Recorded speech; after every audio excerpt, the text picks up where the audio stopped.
Spring Security would not be able to communicate with our database out of the box.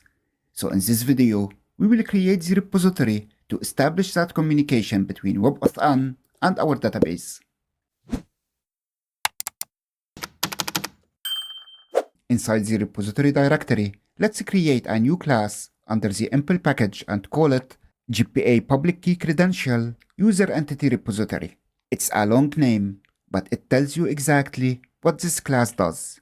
It's a GPA-based implementation of the Public Key Credential User Entity Repository. So we will start by implementing that interface, and it will expect us to provide 4 method implementations. Let's annotate the class with the repository annotation to register it as a Spring Bean. Also, required args constructor to wire in the dependencies. We will inject the user repository so we can access the user entity.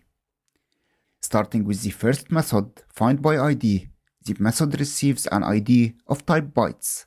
If we check the class, it's from Spring Security WebAuthn.api package, and it has 2 base 64 URL string method which allow us to convert the ID to a string.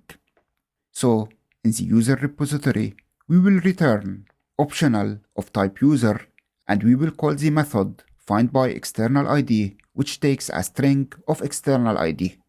Remember, WebAuthn doesn't care about our database primary key. It uses its own identifier we declared as external ID.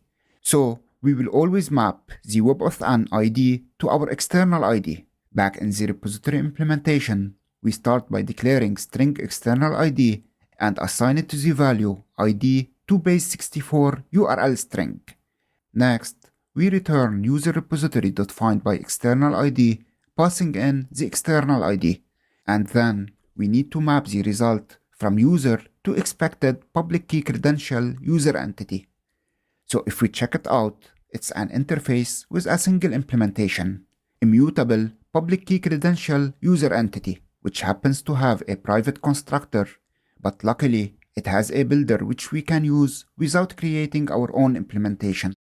Back to the map function, we will call our variable user, and using the arrow function, we call immutable public key credential user entity .builder.build.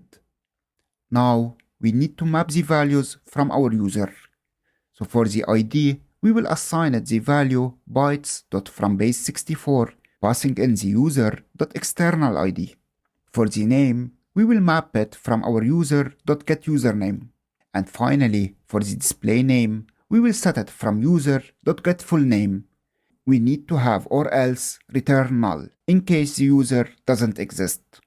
Moving to the second method, we need to fetch the user by username. So let's implement the method under user repository interface. The IntelliSense is suggesting the right method, so I will accept it and switch back to the implementation class. We can copy the same implementation from findById, then change the method we are calling to findByUsername, and pass in the username as a parameter, and we are done. Let's clean up the code a little bit by moving the mapping to a different function and call it to public key credential user entity. Finally, I will move it to the very bottom of this class. Next, let's move on to the save method. We need to handle both cases, if we are updating an existing user or creating a new one. So let's declare a user object called user and assign it from user repository.findByExternalID, passing in the user entity.getID.2base64 URL string, or else we assign it from a new user. Now we need to set the fields by assigning user.setExternalID from user entity.getID.2base64 URL string. And for the username, we will assign it the value user entity.getName. And for the password, I will set it to 1234. But in your case, you generate the user as you usually do and assign the values for all fields as well. Finally, for the full name, it will be assigned from user entity.getDisplayName. And of course, we need to call user repository.save, passing in the user to persist the changes. Last one, the delete method. We will simply call user repository.findByExternalID, passing in ID .to-base64 URL string. We can call user repository.delete, passing in the user. We could also replace it with a lambda to make the code more compact. So that's the public key credential user entity repository implemented. Our WebAuthn flow is now wired up to JPA on the user level. But we are not done.